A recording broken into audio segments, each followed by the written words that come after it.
Listo, ¿me están escuchando? Sí, profe. Hágale, parce, hágale. Listo. Señor. Entonces, cadena de transporte de electrones. Entonces, ¿qué es lo que va a pasar? Ustedes saben que los electrones, ¿cierto?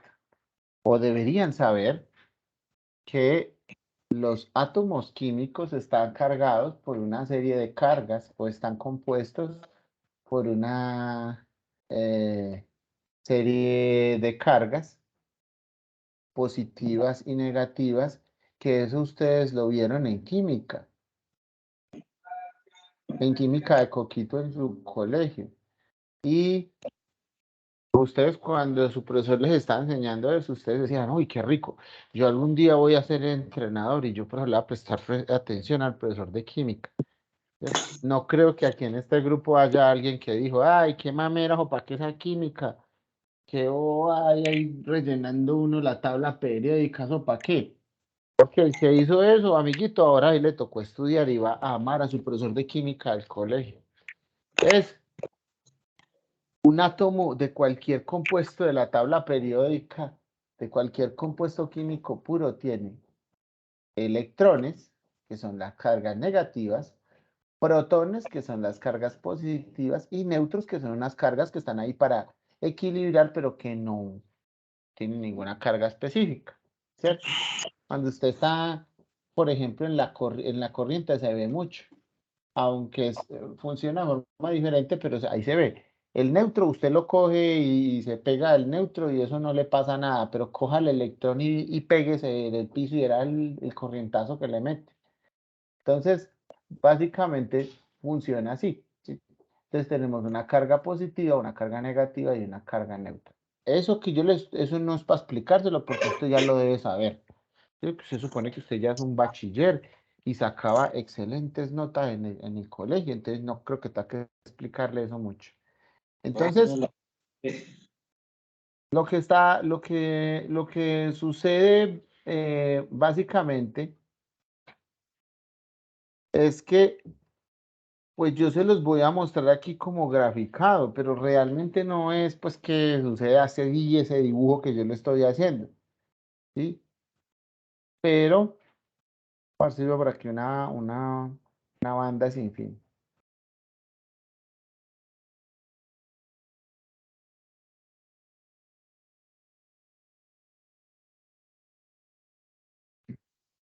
Así la podemos tener aquí.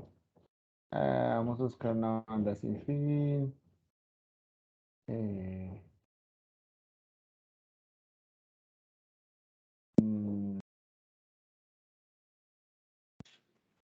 No, ninguna me gustó.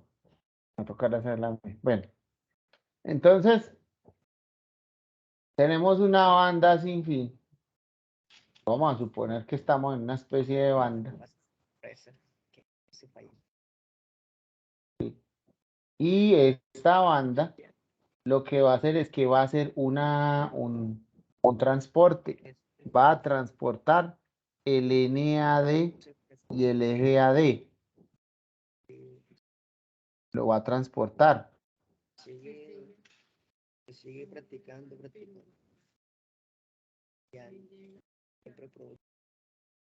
Profe, por favor repita que no se escuchó bien. Apaguen el micrófono porque qué tal ustedes estén haciendo para hablando cochinadas y se le escucha aquí todo. Listo. Vamos a suponer que esto es una banda sin fin, ¿cierto? Que esto se está moviendo acá, ¿sí? Que tiene un movimiento constante. Entonces lo que va a pasar es que cómo se llaman las sustancias que quedaron en las que se quedaron convertidas en el ciclo de Krebs, las sustancias que se produjeron, ¿cómo se llaman? NAD y FAD. No, no, del ciclo de Krebs no, CO2. no. ¿Cómo se llaman las sustancias que se produjeron en el ciclo de Krebs? NAD más y FAD más. NADH. NADH H. NADH. y FADH. y FADH. Y F... Entonces este NADH y este FADH, ellos van a empezar a caminar por esta banda.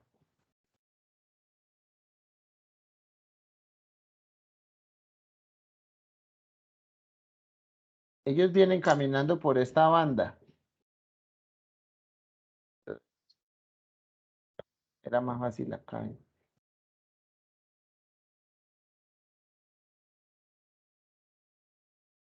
Pero recuerden que como esto trae cargas positivas y negativas, ¿cierto?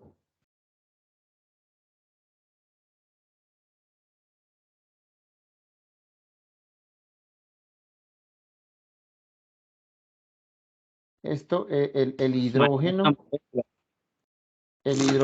va a traer una carga negativa y va a traer una carga positiva, ¿sí?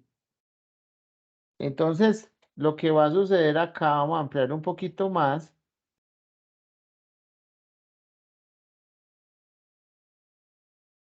Vamos a ponerle aquí un negativo y aquí le vamos a poner un positivo. Ay, no se ve.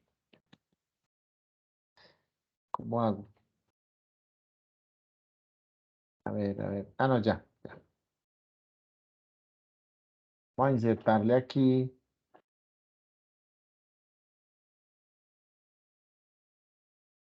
negativo.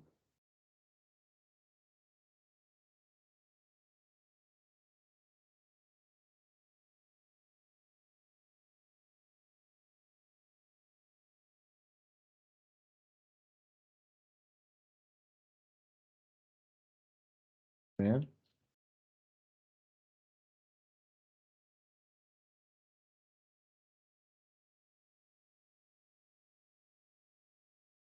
Listo. Entonces,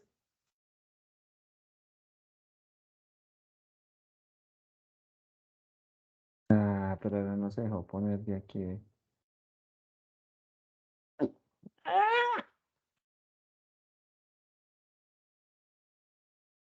Ay, hermano, vea. Un menos y un más.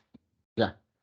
Este hidrógeno, los voy a señalar aquí, que viene pegado del NADH y del FADH, este hidrógeno tiene una carga negativa y positiva, porque es un átomo químico puro, ya lo vimos, ¿cierto? ¿Cómo se llama la carga negativa? Electrón y se llama protón. Entonces, aquí, mientras él va pasando por aquí en este proceso, ¿sí? Este proceso, él va a ir caminando por esta banda sin fin.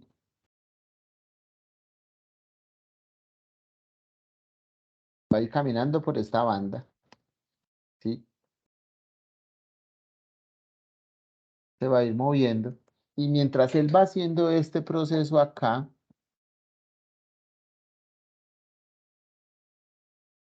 en algún momento de este proceso, mientras va él caminando por esta banda, va a venir ahora sí el señor oxígeno, ¿sí? Y el señor oxígeno le va a decir, venga, amiguito, como el oxígeno tiene una carga positiva y los polos opuestos se atraen, ¿cierto? Por ejemplo, uno siempre casa con la que es diferente a uno, no con la que es parecida. Y a veces le dicen, no, es que me encantas porque te pareces mucho a mí, entonces eso no sirve. Uno tiene que casar es con la que es diferente a uno para poder equilibrar la situación. Entonces, lo mismo pasa en este sentido, que este oxígeno que es positivo, ¿a quién se llevará del componente del hidrógeno? ¿Al electrón o al protón? ¿Ustedes qué dicen? Al electrón. Al electrón. Se va a llevar, exacto, por diferencia de carga se va a llevar al electrón. Entonces lo que él hace es decirle, venga señor, al oxígeno meterse ahí en esa función, como yo estoy respirando, ¿sí? Entonces lo que va a hacer el oxígeno es decirle, venga señor, y se lleva este electrón, se lo va a llevar. El electrón el átomo de hidrógeno que tiene una carga muy positiva, no es que él solamente, él también tiene electrón, pero la carga de él es sobre todo positiva, ¿sí? Entonces él se va a llevar ese electrón para poderse equilibrar y entonces ahí se produce, si yo tengo oxígeno y tengo hidrógeno, ¿qué se produce? ¿Qué sustancia se produce con el oxígeno y el hidrógeno? A ver, Nitrógeno. química, Dióxido de química carbono. básica. No, porque no, ¿cuál carbono? Y yo no he hablado de carbono. ¿Qué se produce cuando yo junto hidrógeno y oxígeno? Química básica, pues.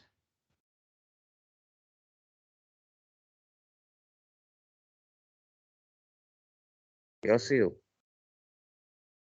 Oh, si yo, si yo no he hablado de, se produce H2O.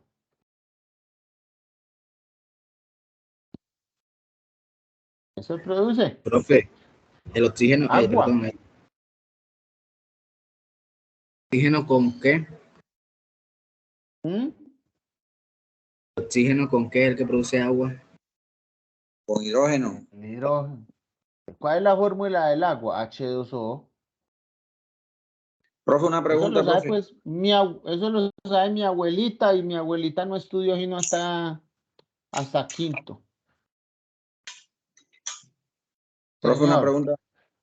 ¿Todo esto se produce dentro de la matriz mitocondrial o dentro de la mitocondria? ¿Dónde se produce todo este proceso que usted está?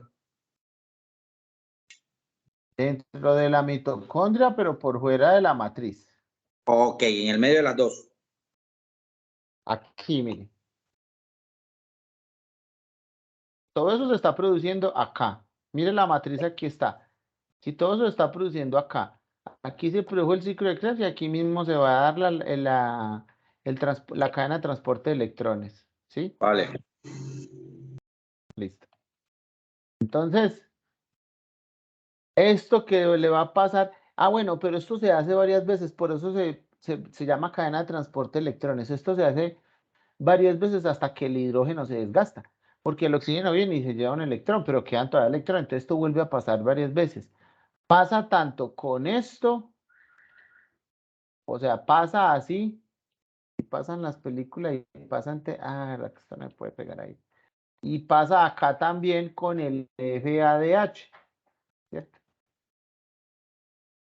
O la riboflavina. Entonces, aquí también va a pasar la misma reacción, la misma reacción.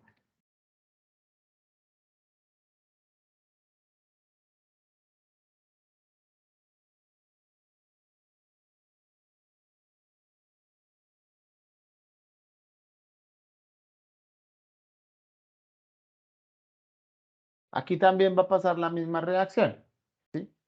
Aquí también el oxígeno.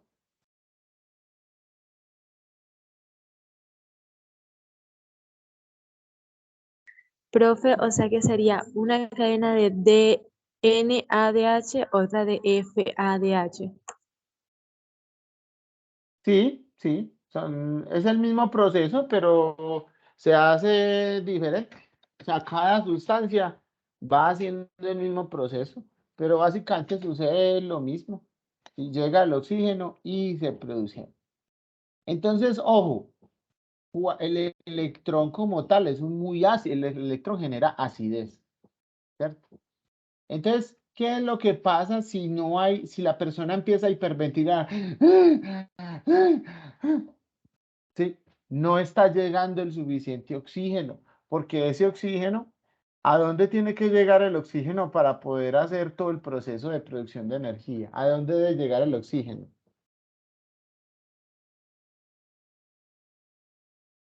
Pregunta de los 50.000 puntos, ¿a dónde debe llegar el oxígeno?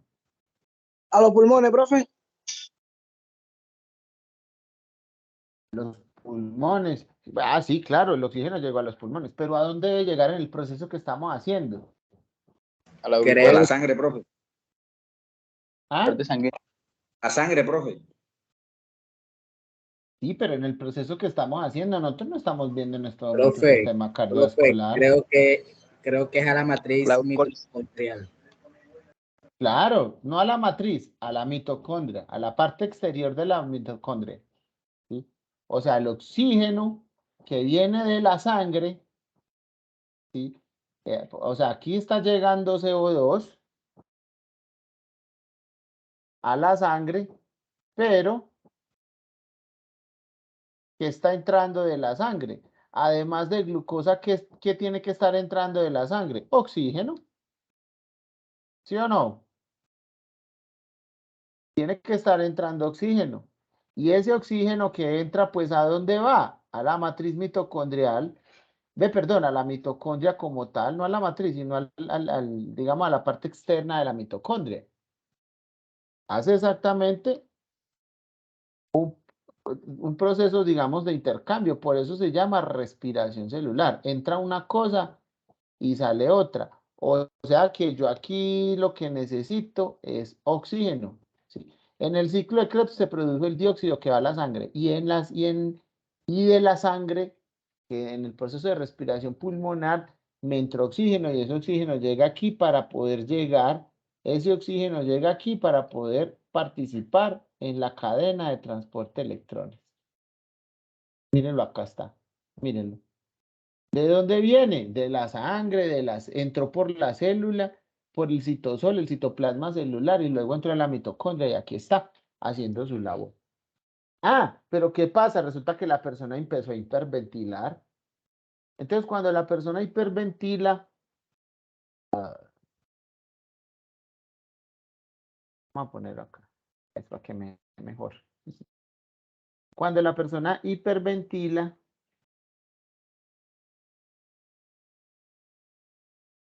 ¿qué es lo que pasa cuando yo hiperventilo? Que estoy perdiendo oxígeno. Entonces el oxígeno no está llegando. Y al no llegar el oxígeno, ¿qué creen ustedes que pasará aquí en este proceso si el oxígeno no llega? Se aumenta la cantidad de electrones y por eso produce acidez.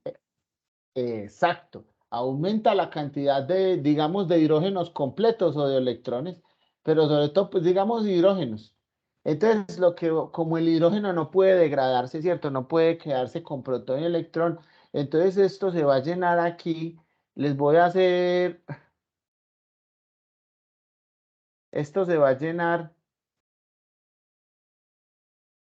esto se va a llenar de hidrógenos. Va a tocar insertarlo como una figurilla, como un cuadro de texto. Entonces,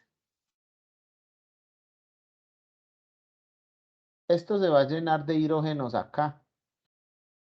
Al no haber oxígeno, esto se va a llenar de hidrógenos aquí a la lata. Hidrógenos cargados con una potencia de electrones muy grande. ¿Sí? ¿Por qué? Ah, porque el señor oxígeno no llegó. ¿Por qué no llegó el oxígeno? Porque la persona está hiperventilando. ¿Por qué no llegó el oxígeno? Porque la persona está desadaptada, porque no tiene resistencia aeróbica, que es una de las cosas que se les ha dicho a todos los entrenadores. Si usted no crea resistencia aeróbica, el oxígeno no te va a llegar y por eso llega la fatiga muscular. Entonces, ¿qué es lo que va a pasar? La mitocondria, si la mitocondria se llena de hidrógenos, se muere y se muere la oxidación. Entonces, ¿qué hace la mitocondria? Expulsa, ¿sí? Coge a todos estos señores y los expulsa.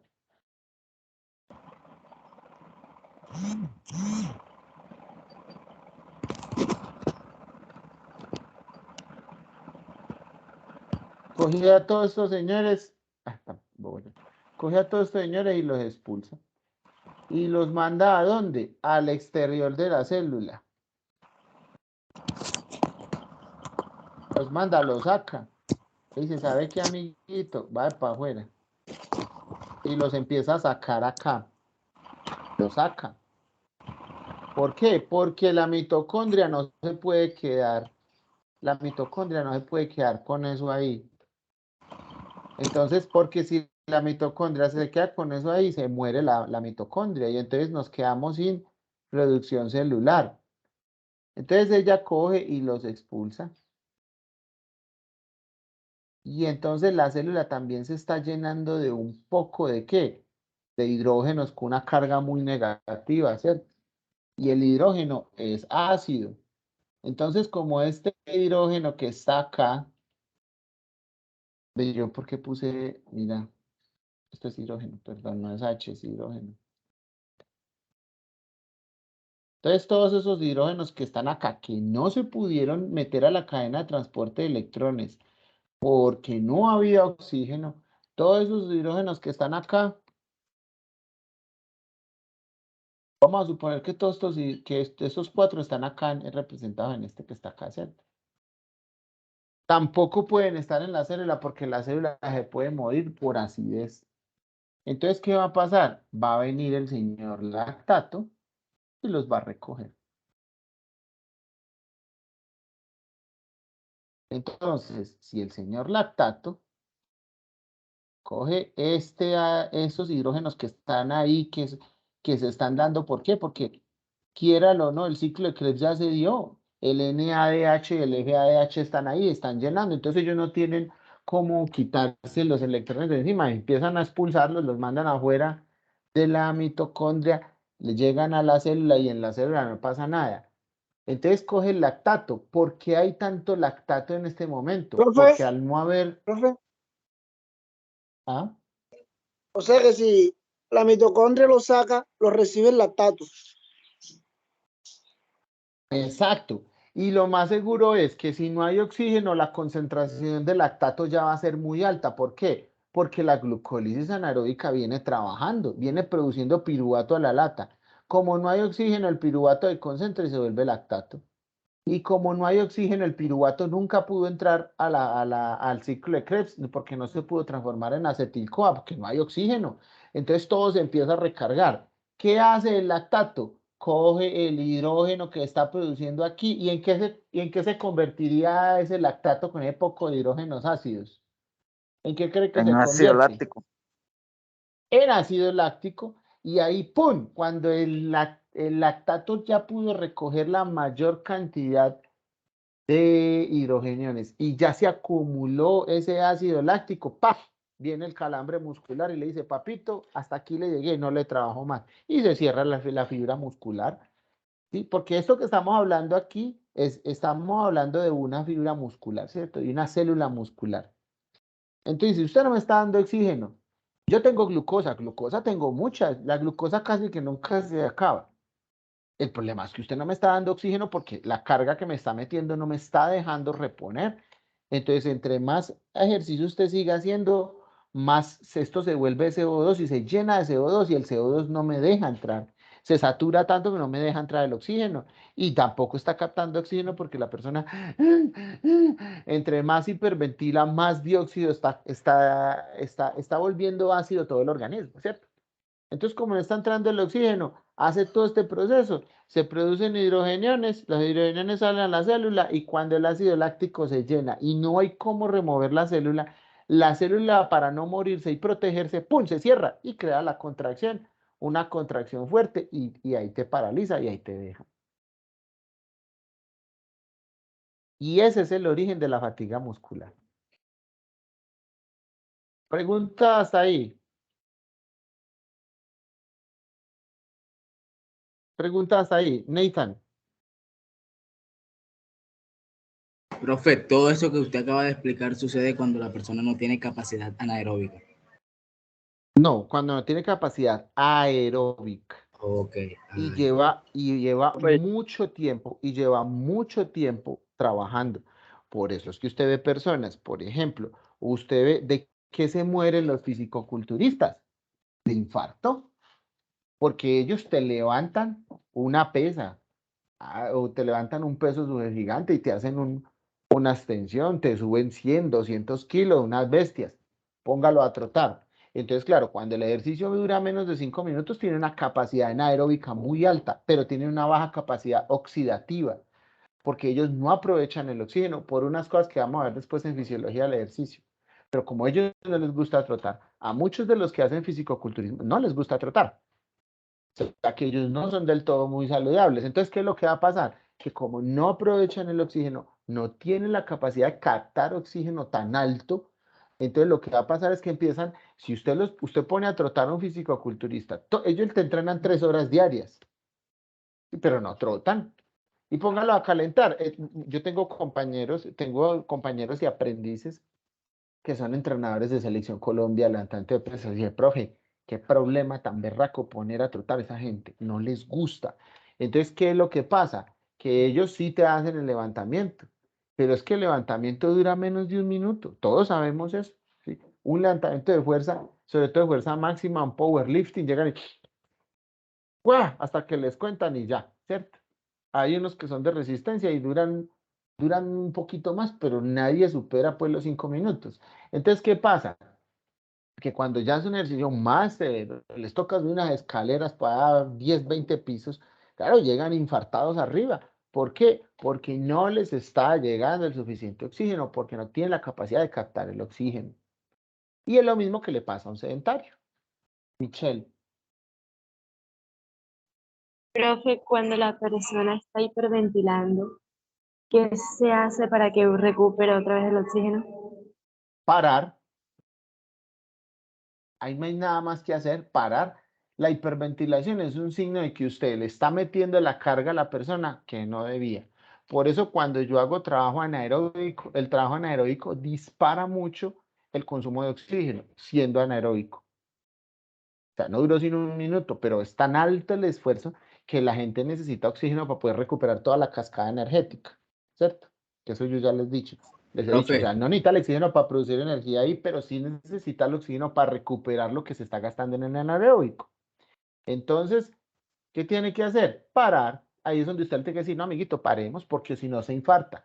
Así como el músculo, el bíceps, ¡pum!, le hizo un calambre y se paró, el corazón también le puede hacer lo mismo porque el corazón también necesita ATP.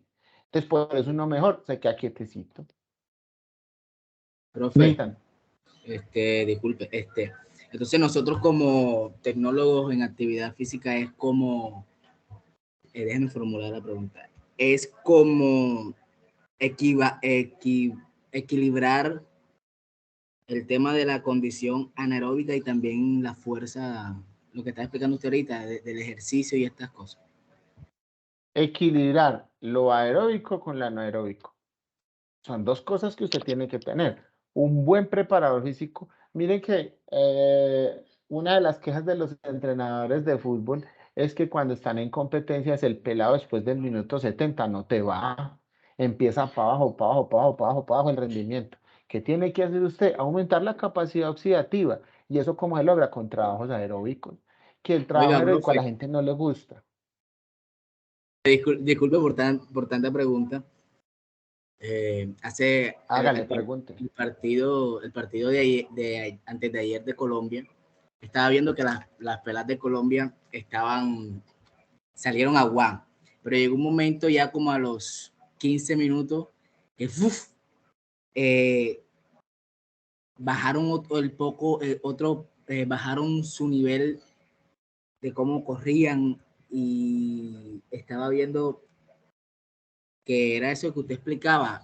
Ellas pueden hacer mucha fuerza y todo, pero llega el momento donde ya no se le trabaja esa parte y se quedan, perdón, no se le trabaja lo anaeróbico. Es anaeróbico. No se le trabaja lo aeróbico. Sí, lo que Lo pasa es que a aeróbico, veces ok. Lo aeróbico, sí, la misma condición del partido te obliga a veces a esforzarte demasiado, ¿sí? Por el mismo tipo de jugador con quien usted está. Entonces, digamos que los buenos preparadores físicos con su entrenador aprenden a jugar sin balón, aprenden a jugar sin correr. Entonces, por ejemplo, usted ve a esta niña Caicedo que está muy joven y es una niña que eso, si el balón no le llega, ella baja hasta la defensa y vuelve y ella quiere salir desde atrás. Claro, ella te hace eso 15 veces en un partido, pero no te lo hace 25 ni 30 veces. Entonces, los buenos equipos empiezan a trabajar con eso de mano con su preparador físico. De hecho, los preparadores físicos, yo creo que más especializados del mundo. Gracias. los preparadores físicos más especializados del mundo son los de fútbol, porque ellos tienen que jugar hoy aquí en Santa Marta, mañana tienen que jugar en Bogotá. Entonces ellos saben que hay una diferencia en el consumo de oxígeno, en la presión parcial de oxígeno en el aire. Entonces ellos tienen que saber cómo juegan con eso para poderlo mantener. Entonces, por ejemplo, cuando van a La Paz, en La Paz casi nadie gana. Sí, en La Paz es muy raro que alguien gane. ¿Y cómo han aprendido a ganarle en La Paz? ¿Qué hace el entrenador, el preparador físico? Entrenan 3 o 4 días para decirle, mijo, es que usted no va a correr, usted lo que va a hacer es toque, porque el balón es más rápido en altura, ¿cierto? Entonces usted lo que va a hacer es va a tocar y va a pegar de afuera, va a tocar y va a pegar de frente. Entonces, eso lo hace el preparador con el entrenador para no correr tanto. Eso, por eso es que necesita un preparador físico especializado digamos, en esos diferentes tipos de altura y en la captación de oxígeno. Hoy hay un indicador que es la temperatura. La temperatura ayuda a regular perdón, la capacidad aeróbica, mantener la frecuencia cardíaca muy bien, ayuda a regular la temperatura. Entonces, por eso es que ustedes ven a los jugadores con un chaleco, ¿sí? Que parece como un top, un brasier, y ese chaleco lo que hace es mantener el mapa de calor. Entonces, si la persona empieza a tener una temperatura muy alta, quiere decir que ya está fatigándose, que no hay una buena frecuencia cardíaca, por lo tanto no hay una buena capacidad aeróbica. Entonces ellos ya hoy los equipos, los altos equipos tienen unos programas, tienen unos interpretadores de datos que dicen, no, este señor se está fundiendo, hay que sacarlo. O sea, pero ¿por qué lo va a sacar si está jugando bien? Porque ellos ya predijeron a partir del análisis estadístico que esa persona se va a fundir. John Brainer. Fue. Ah, disculpe. Pero John Brainer. Profe, lo que está preguntando el compañero Nathan es lo mismo que pasó con la ficha donde estaban dando la exposición. Lo que decía el compañero de la ficha vieja era que trabajaban hasta el 75 minutos del partido y ahí es donde venía el desgaste, que no trabajaban más allá. Exacto, porque miren, bueno, miren ustedes que ahí en ese test que ellos hicieron midieron capacidad aeróbica, que yo les decía, no es posible que un pelado de ese nivel de entrenamiento me esté dando datos bajos en capacidad aeróbica. No es posible. ¿Eso qué quiere decir?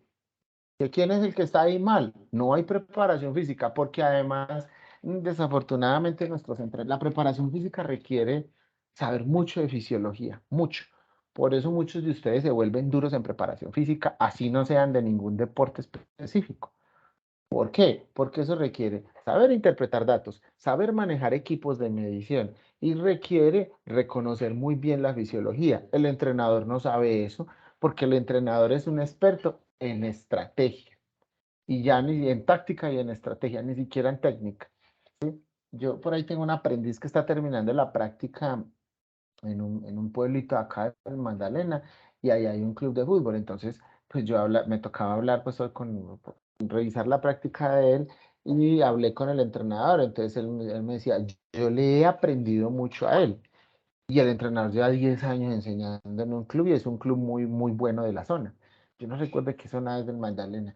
Entonces, él me decía, yo le he aprendido mucho a él. Y yo, profe, dígame, ¿qué le aprendí? Y me dijo, no, es que yo no sabía que hay que hacer unos periodos precompetitivos, que hay que manejar las cargas, que hay que hacer una adaptación aeróbica diferente. Entonces él me dice, no, profe, usted puede entrenar esta parte, pero ojo, a ellos hay que subirles este nivel, hay que subir la capacidad aeróbica. No, ahora no le traemos capacidad aeróbica, traemos la anaeróbica, no, traemosle piques. Eso es lo que hace un tecnólogo. O sea, en eso es que ustedes se vuelven expertos para cualquier deporte. Y hay una cosa que se llama caracterización deportiva. Y en esa caracterización deportiva, usted le dice, necesito entrenar un pelado de tenis. Y usted se mete a la caracterización y le dice, mire, este deporte es mixto, tiene picos anaeróbicos con aeróbicos. Los aeróbicos duran tantos minutos, los anaeróbicos duran tanto. Entonces usted a partir de eso, entendiendo esto que estamos haciendo, esto de la fisiología, usted a partir de eso dice, listo, entonces yo tengo que tirarle es a hacer tantas cosas. Y no, eso no se hace con la raqueta, ¿cierto? Eso no se hace necesariamente en el campo, solo si usted en una pista, lo hace en un gimnasio funcional, eso no tiene que ser directamente en la parte del deporte. ¿Listos? ¿Alguna otra pregunta?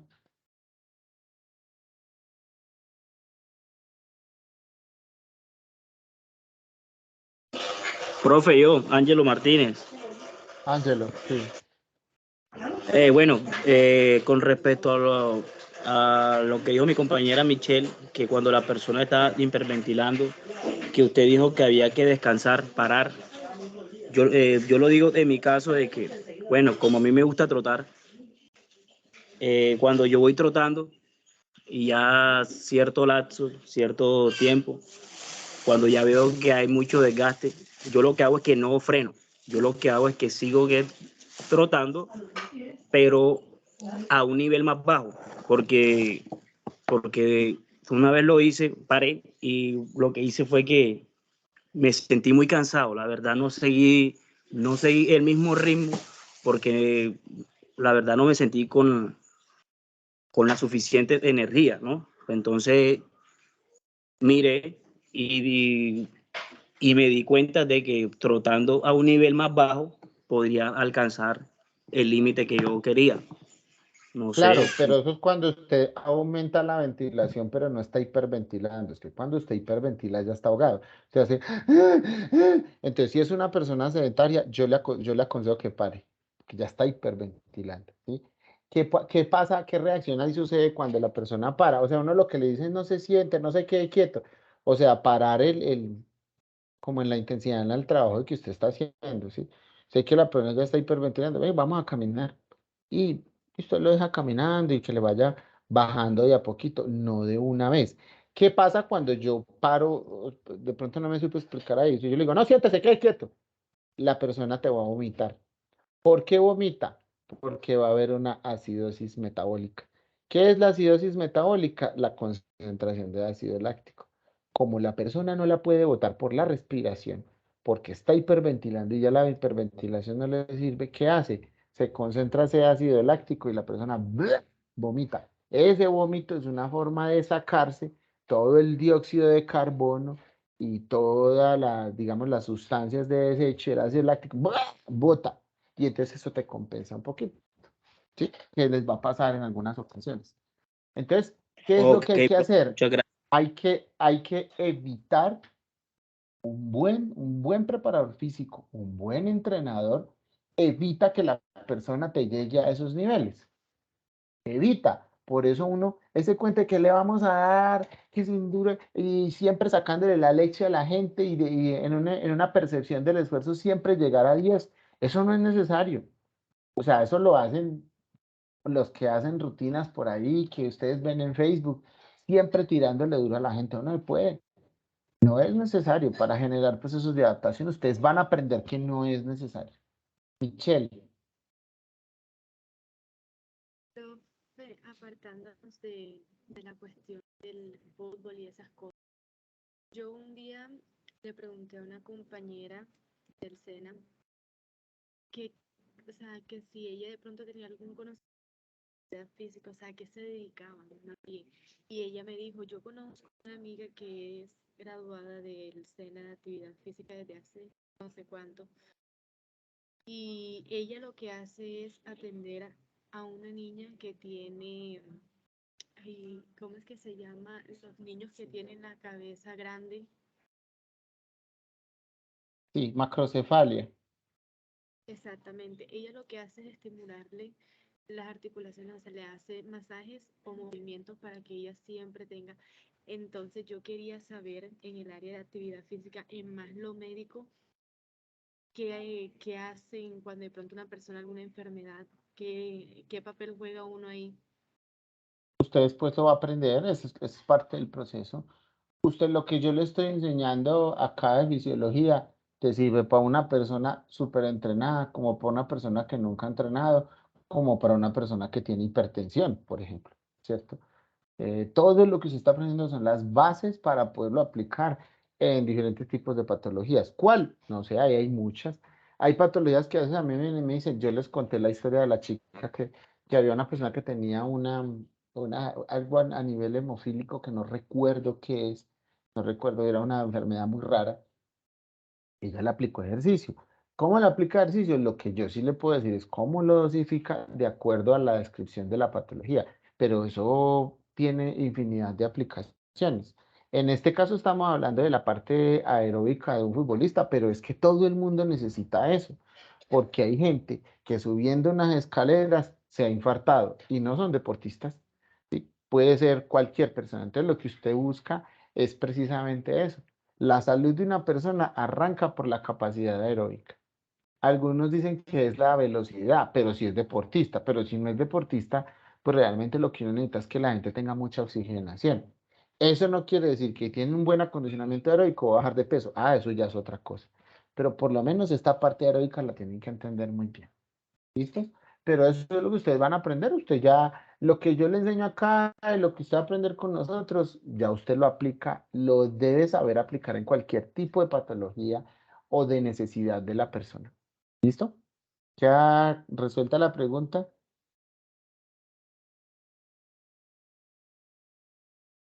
Sí, profe. Bueno, entonces, ya quedó claro lo de la cadena de transporte de electrones. Resumo, el NADH y el FADH. El NADH y el FADH vienen pasando por una especie de banda, pues no es que sea gráficamente así, pero como para que ustedes lo entiendan un poco. Y viene el oxígeno. ¿Y qué es lo que hace el oxígeno? Se lleva un Ah, electrón. ¿El Se lleva electrón los de electrones. quién? ¿El electrón de quién? Del hidrógeno. Se lleva los electrones del hidrógeno, ¿cierto? Y ahí termina cadena de transporte de electrones. Entonces, vamos a darnos 2 minutos, 3 minuticos, y vamos a pasar al último proceso, que es ya ahí donde se termina la glucólisis aeróbica. 3 minuticos.